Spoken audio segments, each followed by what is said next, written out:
আসসালামু আলাইকুম ভিউয়ার্স। ফলের মাস, মধুময় মাস। আর এই মধুময় মাসে পাহাড়ের বাজারে বাজারে চলছে ফলের উৎসব।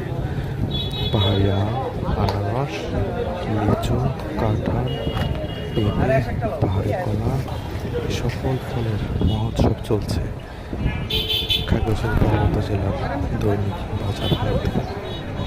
আপনারা দেখতে পাচ্ছেন পাহাড়ের উপরে লিচু,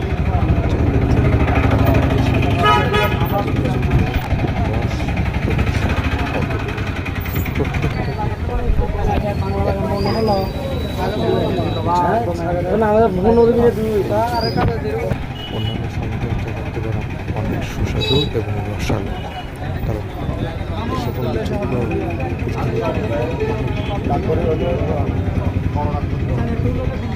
আপনাদের আমার ভিডিও